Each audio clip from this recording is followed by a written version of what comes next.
Magnitude proyek makan bergizi gratis ada di Presiden Prabowo Subianto. Beliau harusnya mulai refleksi. Benarkah program ini kemudian dapat diterima oleh publik? Konflik kepentingannya terlalu tinggi. Dan nampaknya Presiden kita menormalisasi yang namanya konflik kepentingan. Pimpinan BGN hari ini, Ibu Nani, posisinya masih sebagai komisaris independen Pertamina. Mari kita lihat wakilnya, Ibu Arum, masih sebagai wakil komisaris PT Pertamina Patra Niaga. Bagaimana dengan Maijen Purnawirawan Trenggono? Beliau masih statusnya sebagai wakil utama PT Agrias. Jadi kalau program baik dikelola dengan busuk, mohon maaf, tidak akan terjadi apapun. Mimpi besar 2045 nggak akan pernah terwujud. Karena memang desainnya sudah didesain sedemikian rupa untuk perburuan rente. Rentenya cukup panjang Bapak Ibu semua.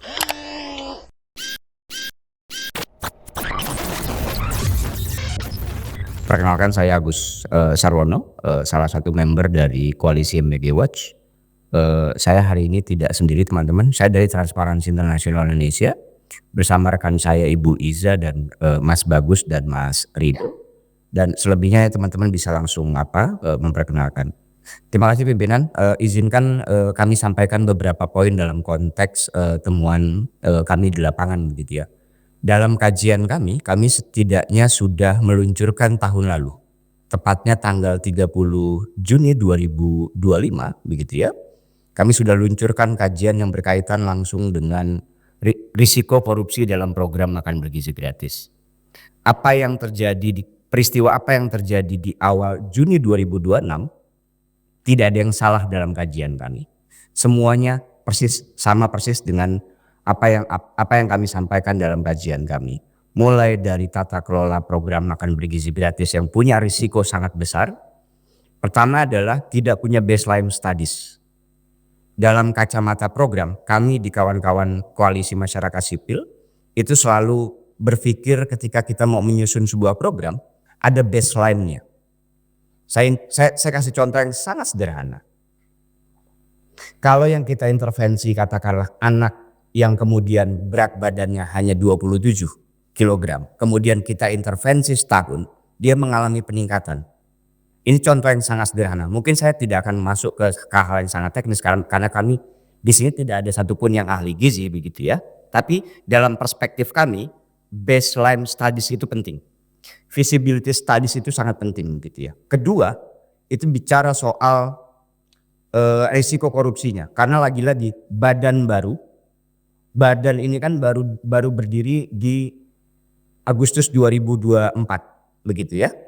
Regulasinya bentuknya apa? Peraturan Presiden. Mas Ibnu nanti boleh bantu elaborasi dalam perspektif hukum gitu ya. Apakah badan baru dengan regulasi dalam bentuk perpres kemudian mengelola anggaran yang sangat besar itu cukup oke begitu ya. Kedua, BGN bekerja 10 bulan setidaknya tanpa regulasi teman-teman. Kenapa? Karena perpres program itu baru desain di tengah November. Artinya dia 10 bulan bekerja tanpa program sama sekali. Begitu. Dari apa yang terjadi oleh ketua BGN dan wakil ketua BGN itu sudah kami prediksi sejak di awal. Ada konflik kepentingan, ada pengadaan yang non esensial jauh lebih besar dan lebih banyak anggarannya jika dibandingkan dengan pengadaan yang berkaitan langsung dengan para penerima manfaat begitu ya. Transparansi Internasional tentu akan melihat dari perspektif tata kelola. Risiko konflik kepentingan tidak punya sama sekali. Dan kita tahu persis apa yang terjadi. Ada praktik jual beli SPPG begitu ya. Ada banyak keterlibatan kelompok-kelompok kepentingan yang kemudian punya SPPG. Ada polisi, ada tentara, dan juga ada teman-teman yang di partai politik pun punya SPPG. Begitu ya. Tim-tim pemenangan pun juga punya SPPG begitu. Artinya bahkan Pak Soni sampaikan ketika itu, saya nggak punya dapur. Yang mengelola adalah anak saya, begitu ya. Dalam konteks konflik kepentingan itu horizontal dan vertikal. Bahkan saya kenal hari ini dengan Mas Media dan Mbak Emi ketika saya jadi pejabat publik di kemudian hari dan kemudian saya memanfaatkan dalam tanda kutip pertemanan saya untuk mendapatkan keuntungan saya, itu masuk kategori konflik kepentingan. Dan haram hukumnya dalam konteks anti korupsi begitu. Maka challenge hari ini adalah perlu ada evaluasi total. Begitu ya. Nah, untuk menuju ke evaluasi total, maka sudah sepatutnya proyek makan bergizi gratis ini harus dihentikan. Tidak ada alasan penguat apapun untuk melanjutkan program makan bergizi gratis. 3 pimpinan BGN sudah ditetapkan sebagai tersangka dan juga yang lain gitu ya. Setidaknya sudah 7 orang sudah ditetapkan sebagai tersangka begitu. Bahwa kemudian BGN hadir ke KPK beberapa waktu yang lalu, pada akhirnya setidaknya kami dari Transparansi Internasional itu memotretnya bahwa pada akhirnya BGN hanya melakukan seremonial pencegahan korupsi. Per hari ini Badan Gizi Nasional tidak melakukan submitted terhadap rencana aksi nasional pencegahan korupsi di Indonesia. Tidak ada alasan apapun untuk melanjutkan program makan bergizi gratis begitu. Kedua, pertanyaan utamanya jadi begini. Siapa sebenarnya penerima manfaat utama dalam proyek makan bergizi gratis? Warga penerima manfaat langsung atau mereka yang selama ini berkelindan dengan konflik kepentingan? Apakah teman-teman UMKM kemudian berdampak? Nanti Mbak Emi dari teman-teman Asbuk yang selama ini punya dampingan ribuan UMKM, beliau nanti akan sampaikan secara detail. Tapi menurut kajian kami tidak menemukan secara langsung dampak pelaku UMKM di sekitar SPPG teman-teman. Aceh, Sumatera Utara, Jawa Timur, Jakarta. Ngambil sampelnya ya. Jember, Sulawesi Selatan, dan Nusa Tenggara Timur. Kami tidak menemukan Bapak Ibu. Menariknya Bapak Ibu, sejak dari 20 Januari sampai dengan tanggal 30 Juni 2025, kami setidaknya bersurat ke BGN 5 kali. Menariknya adalah tidak ada satupun respon dari Badan Gizi Nasional. 5 kali Pak kami bersurat ke BGN di tahun 2025. Melakukan permintaan informasi. Mengundang teman-teman BGN untuk menjadi penanggap dalam proses penyusunan Corruption Risk Assessment. Mengajukan surat keberatan informasi. Mengundang kembali BGN untuk menjadi penanggap dalam draft 1 kajian kami. Sampai terakhir pada saat peluncuran tanggal 30 Juni 2025. Justru Kepala KPK atau pimpinan KPK hadir dalam forum kami. Bisa dicek di YouTube kami. Kita siarkan secara langsung. Dan apa yang terjadi hari ini jelas membuktikan bahwa ada persoalan besar dalam tata kelola proyek makan bergizi gratis begitu ya. Jadi jika saya menganalogikan ini sebuah, mohon maaf, saya tidak menemukan satu analogi yang lain gitu ya, selain gempa bumi.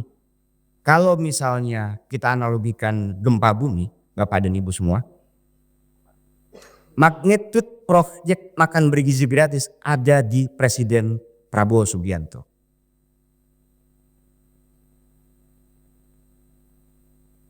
Kenapa? Beliau harusnya mulai refleksi. Bertanya kepada diri sendiri. Benarkah program yang sudah kita luncurkan ini bermanfaat bagi publik? Benarkah program ini kemudian dapat diterima oleh publik? Kawan-kawan Seruni nanti bisa bercerita panjang bagaimana dampingan teman-teman Seruni ketika kawan-kawan mahasiswa tidak sanggup bayar UKT, Bapak Ibu. Terakhir, tentu kami dari Koalisi Masyarakat Sipil mengharapkan teman-teman di Komisi 9 DPR RI untuk bersikap tegas dan keras terhadap pemerintah. Standing posisi kami tegas gitu ya, untuk tidak melanjutkan program makan bergizi gratis. Argumennya sudah kami sampaikan. Tadi Mas Media sudah mendetailkan sangat rapih begitu ya. Kenapa? Karena lagi-lagi dalam konteks makan bergizi gratis, konflik kepentingannya terlalu tinggi. Dan nampaknya Presiden kita menormalisasi yang namanya konflik kepentingan. Mari kita lihat pimpinan BGN hari ini. Ibu Nani, posisinya masih sebagai Komisaris Independen Pertamina. Mari kita lihat wakilnya, Ibu Arum, masih sebagai wakil komisaris PT Pertamina Patra Niaga. Sekaligus pernah juga menjabat sebagai wakil kepala BPKP dan seterusnya begitu ya. Bagaimana dengan Maijen Purnawirawan Trenggono? Beliau masih statusnya sebagai wakil utama PT Agrinas. Jadi kalau program baik dikelola dengan busuk, mohon maaf, tidak akan terjadi apapun. Mimpi besar 2045 nggak akan pernah terwujud. Karena memang desainnya sudah didesain sedemikian rupa untuk perburuan rente. Rentenya cukup panjang Bapak Ibu semua. Saya dapat cerita di lapangan ada SPPG yang dikelola juga.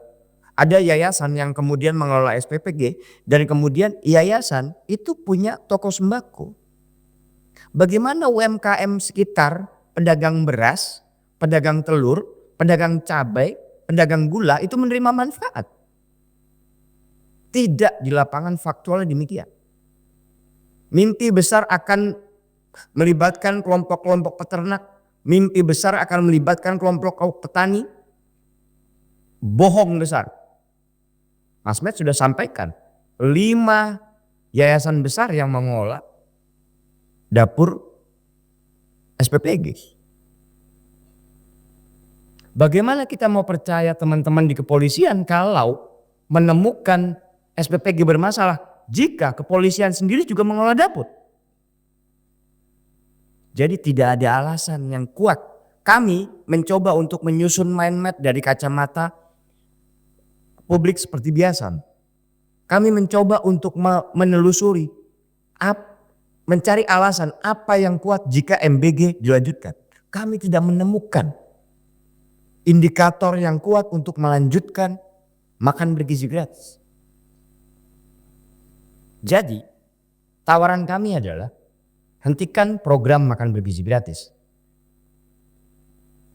Teman-teman Komisi 9 sudah sampaikan sedemikian panjang kepada Badan Gizi Nasional. Begitu ya, dari awal tahun ketika program ini berjalan begitu. Apakah didengar? Tidak. Nah, problemnya di mana? Nampaknya memang ada magnitude-nya ada di presiden sebetulnya.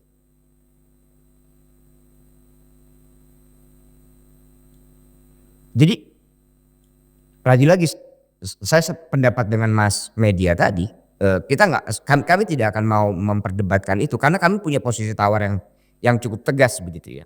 Dalam konteks pengadaan misalnya, mari kita bertanya setidaknya pada diri sendiri gitu. Apa alasannya kemudian Badan Gizi Nasional menyetujui yayasan A dan yayasan B untuk mengelola dapur? Hingga hari ini kita nggak pernah dapat sistem penilaian seperti apa. Semua pengadaan Badan Gizi Nasional itu besar sekali anggarannya. Ada review MBG kalau tidak salah 1,2 triliun rupiah. Kita koalisi bikin MBG Watch tidak lebih dari 10 juta. Mas Bet ya. Cuman sewa server Pak.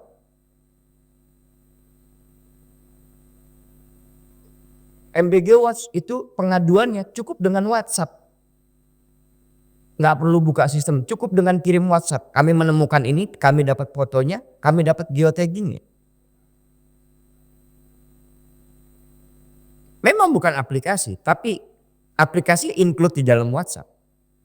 WhatsApp bot. Yang kemudian datanya masuk ke dalam website mbgwatch.org.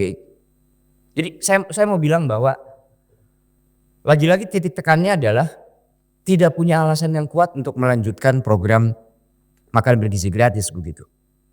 Demikian kira-kira.